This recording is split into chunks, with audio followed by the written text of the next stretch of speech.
Welcome to another episode of Tube Test. This is an exciting episode. We're actually going to hit the road, go to Milwaukee, Wisconsin, and check out the Mic Museum. Yeah, pretty cool. 62 years of collecting microphones, professional and collector Bob Paquette shows us around the Mic Museum, and wow, you can get a lot of knowledge on the internet, but he is a living national treasure.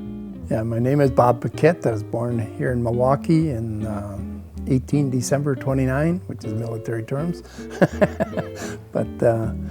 And I grew up I still live in the same neighborhood. It's a Merrill Park area, so I've been there 82 years. It started in school in 5th grade when I was building little telegraph sets out of tin cans and nails and wire, and then I got into the radio end of it, so I'd go to the library every night and learn about radio, and I was repairing radios from 7th and 8th grade to make money, and I just kept going on from there. It was something I was really interested in, and it just grew and grew until we got into where we are now. But along the line, I worked for a sound company and was repairing microphones and got to feel close to them and started collecting the old ones to see what that was all about. And the further I dug, the more information I got, and so it culminated in this mess here.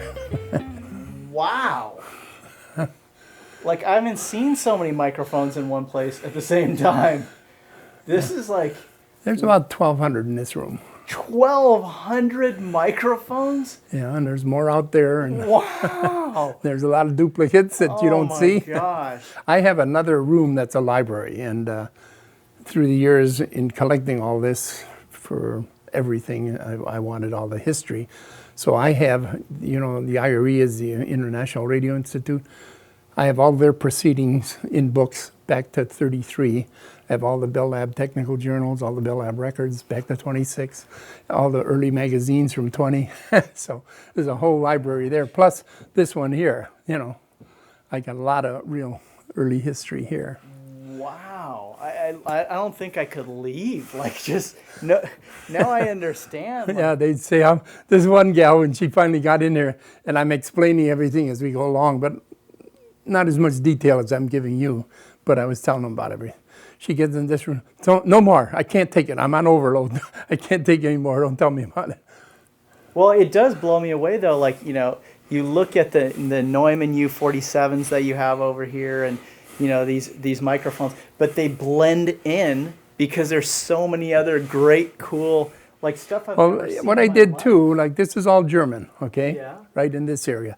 Everything underneath over here is all British, and there's a few other foreign countries in here.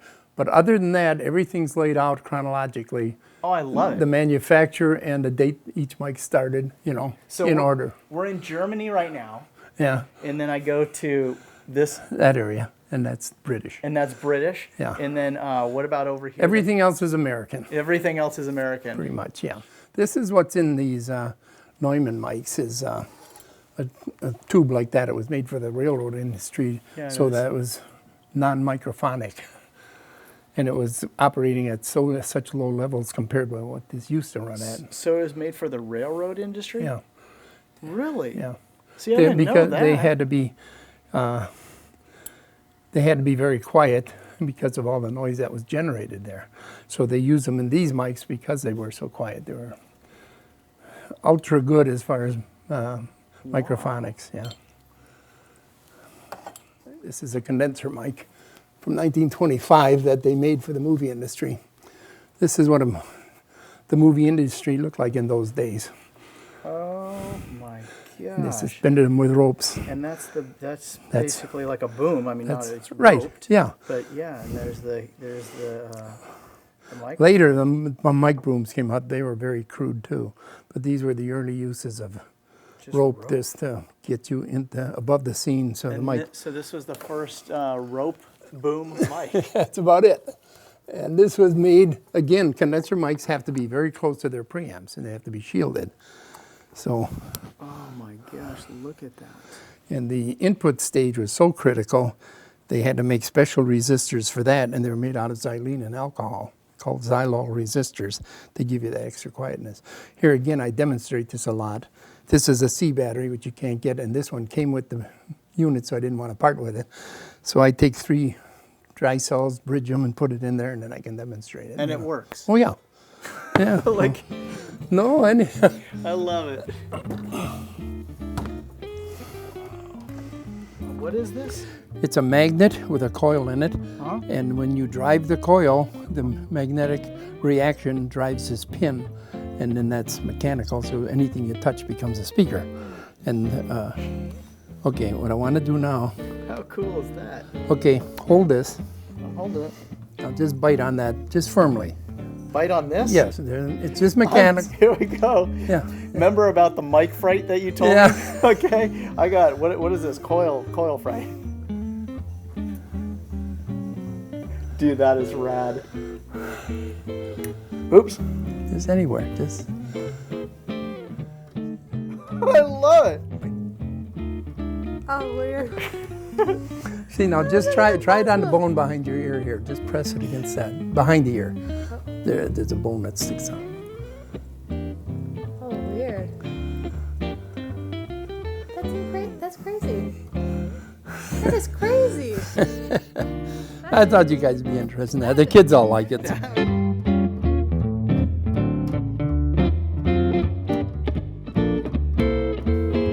But this has got all kinds of spec sheets, a little bit of everything for anybody that's interested in the overall history.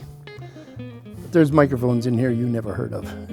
What we call heavy current microphones between 1900 and 1915, where they had to modulate the radio waves directly with the mic and they'd burn them up. So they had liquid cooled, air cooled. Oh my God. Very complex designs. Basically, all they have to do is either drop me a note or call on the phone, and I'll give them the address. They send, if it's going to be sent out, it's about $115 now. It was $110 for a while, but now the rates have gone up. So, If you were to guess, how many microphones do you think you have here? well, I know there's like 1,200 in the one room, and there's probably 100 scattered around here. But then there's a lot of duplicates and things that I have. So I would say well over 2,000. You know. Oh my God. Next time on Tube Test, we go to Anaheim Convention Center for the NAMM show and check out the latest Gefell microphones, Telefunken microphones, Cascade microphones, and many more. So check it out next time on Tube Test.